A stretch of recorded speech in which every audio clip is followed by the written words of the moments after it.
धराशायी हो गए और हमारे जो लोकतंत्र का मंदिर है उसे वापस रिपेयर करके खड़ा करने की जरूरत है। और मैं ये जानता हूँ कि ये दौर वो है कि अगर आपको जिंदा रहना है तो अंगूर के गुच्छे में रहना पड़ेगा, और अंगूर के गुच्छे से जो अंगूर निकल जाता है उसकी कीमत आपको पता है, वो टोकरी में पड़ा रहता है और मक्खियाँ भिन भिन आती हैं और उसका कीमत 10 रुपए किलो होता है, और जो अंगूर के गुच्छे में रहता है उसकी कीमत 100 रुपए किलो होता है। गुच्छे की बात करिए तो कहने का मतलब है कि अगर हमें शान से जीना है तो किस में रहना होगा? अंगूर के गुच्छे में। और ये बहुत पहले बाबा साहब अम्बेडकर ने ये बात कही थी। महाराष्ट्रियन में मराठी में कहा था उन्होंने, शिक्षित हुआ, संगठित हुआ, मग संघर्ष करा। मतलब be educate, be unite, then fight. तो आज हम देखिए संगठन बहुत है, छोटे छोटे संगठन, लेकिन एकता कम दिखती है, इसीलिए ये हमें बात कर जो है राज कर रहा है। और मैं देखो अंधभक्त सबसे ज्यादा हमारे ही समाज के लोग बने हुए हैं, आपको भी पता है। तो बहुत पहले मेरा वायरल है और मैं आप लोगों को फिर से सुनाता हूँ कि जो मोदी जी के चुनाव जीतने का फंडा है उसका मैं बहुत बड़ा फैन हूँ। आपको पता है कैसे जीतते हैं?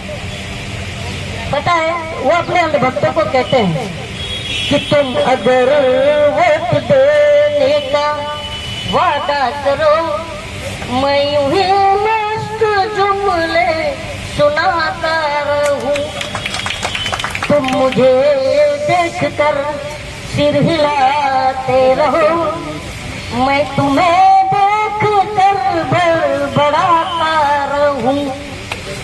और आगे कहते हैं कि मैंने हाँ की है गप्पे हजारों, मगर एक उंगली भी तुमने उठाई नहीं, बेच डाला है मैंने सुनहरा वतन, एक सिकन तेरे माथे पर आई नहीं, तुम गधे की तरह बोझ ढोते रहो, मैं पिछले पे चाबुक चलाता रहूं। आज वही कर रहा है मोदी जी, जनता के पिछले पे चाबुक चल रहा है, लेकिन जनता जो है अंधभक्ति में, जनता नहीं अंधभक्त, जनता तो हम भी हैं, लेकिन हम देशभक्त हैं, हम अंधभक्त नहीं है। हम ये कहते हैं ठोक करके कि सुनो गटर से गैस नहीं निकलता, हम ये ठोक के कहते हैं। और अंधभक्त कहते हैं पाइप डाल के चेक करके कहते हैं कि आज नहीं तो कल निकलेगा, लेकिन हम कहते हैं नहीं निकलेगा, क्योंकि गटर में से बदबू के सिवा गैस नहीं निकलेगा, बादल में रडार नहीं छुपेगा, हम ये कहते हैं, इसलिए क्योंकि हम देशभक्त हैं। तो अब जो है सच को सच और झूठ को झूठ कहने की जो है हमें आदत डालनी पड़ेगी। और बताइए आर्टिकल 19 हमें क्या कहता है? जो बाबा साहब अम्बेडकर ने इशारों में कहा था कि जाओ अपने घर की दीवारों पर लिख दो कि तुम इस देश के शासक हो, और आर्टिकल 19 भी वही कहता है कि पकड़ लो प्रधानमंत्री का कॉलर और पूछो कि तुमने हमारे लिए क्या किया। समझ में आ रहा है? तो अब हम सवाल करेंगे, और देखो प्रधानमंत्री क्यों भाग रहे हैं। आज ये प्रधानमंत्री की देन है जो सविता राय के खिलाफ हम लोग बैठे हैं, इनको इन्हीं की सरकार ने अभी इनको कुछ सम्मानित भी किया हुआ है ना। और मैं जानता हूँ कि इंस्पेक्टर सुबोध सिंह जो बुलंदशहर में उनको लिंच किया गया था, उनके अपराधी को यही लोग माला पहनाए थे, और बिल्किस बानो के 11 बलात्कारी दरिंदों को यही लोग छोड़े थे। तो ये सविता राय को सम्मानित नहीं करेंगे, क्योंकि जो जितना बड़ा अपराधी है उनकी नजर में उतना बड़ा संत है। क्योंकि देश के जो होम मिनिस्ट्री है, कानून का पालन उन्हीं के, कानून जो है गृह मंत्रालय के अंदर आता है, और वहाँ पर ही क्या बैठा है एक गृह मंत्री हमारा कौन था? गुजरात से तड़ीपार था। तो जो कानून की धज्जियां उड़ाता है वही कानून का रखवाला है।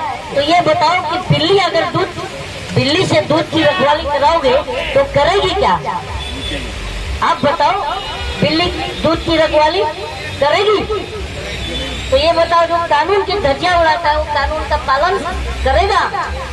नहीं करेगा। आज बताइए, जो है चुनाव आयोग पर भी मतलब अंकुश करने की बेड़ी डालने की कोशिशें हो रही है।